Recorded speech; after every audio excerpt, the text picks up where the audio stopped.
vous devez vous demander ce que je fais là. Ouais. Bah, j'attends les petits bateaux là qui traversent pour aller sur le continent. Enfin, en France métropolitaine, pour quitter l'île, quoi. Il y a un type qui est passé tout à l'heure, il me dit... Ça fait plus de 50 ans qu'on n'en a pas vu. Bon, bah, je vais attendre encore un petit peu, hein, au cas où il y en ait un qui reviendrait. Ouais, faut dire que c'était sympa, ces petits bateaux, c'était plus convivial. Puis la circulation sur le courreau, elle est plus fluide que sur le pont. Ah bah tiens, justement, il y en a un qui arrive. Vous voulez pas monter à bord avec moi? Ah, vous allez voir, c'est assez folklorique. Attendez, j'arrive.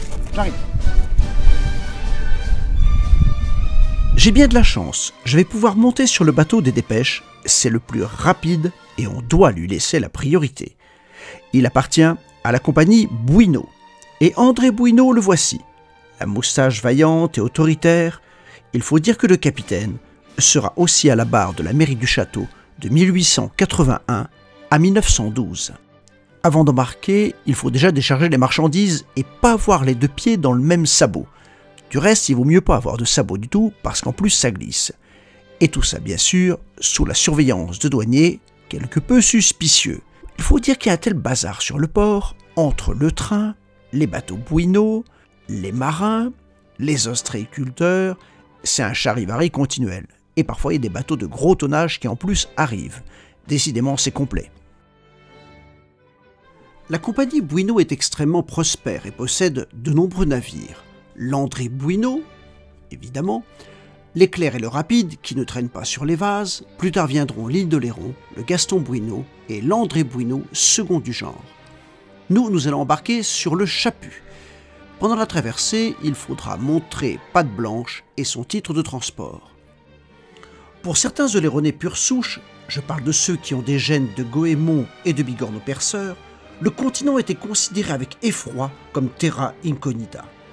Quelques audacieux se risquaient jusqu'à Rochefort, d'autres, plus intrépides encore, osaient Bordeaux ou Paris, mais ils étaient regardés comme de véritables aventuriers. Mais revenons-en à la compagnie Bouineau qui, elle, continue d'évoluer. Nous sommes le 12 février 1933, il est 15 h, c'est le jour du baptême du Gaston Bouineau, avec toute la pompe et la solennité que vous pouvez imaginer. Un autre bateau, l'André Bouineau, le numéro 2 du genre, aura un destin tout à fait particulier.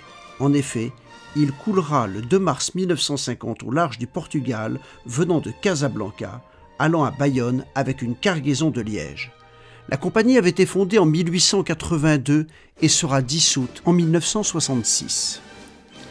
Il n'y aura plus de bateaux de la compagnie Bouineau à partir de 1948. Cependant, Paul Bouineau obtiendra la concession des bacs entre l'île d'Oléron et le continent, ce jusqu'à la fin de ceux-ci, le 21 juin 1966. Tiens, mais ça me fait penser que j'ai encore dans mon portefeuille une action de la compagnie oléronaise. Je vais tâcher de négocier ça avec la banque, c'est pas gagné d'avance, il va falloir jouer fin. Mais s'il n'y avait pas que les bateaux de la compagnie Bouineau, évidemment la concurrence est féroce, et ensuite il y eut toute une noria de petits navires qui vont traverser le courreau dans tous les sens, avec quelques voitures, c'était encore beaucoup plus folklorique, mais ça, je vous en reparlerai un peu plus tard. En attendant, en voici quelques-uns, et puis moi je vous retrouve bientôt. Allez, salut à tous, bon vent, bonne navigation, ciao.